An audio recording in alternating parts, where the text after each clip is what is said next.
Ne, a koliko je to jadno s tim ženskim grudima i te fore, sve skupa, koliko je to u biti jadno što to muškarce privlači, jer to je toliko evolucijski zaostalo.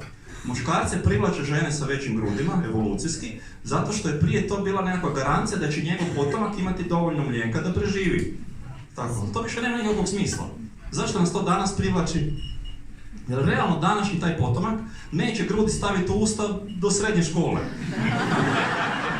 A i tad se nadamo ne majčini.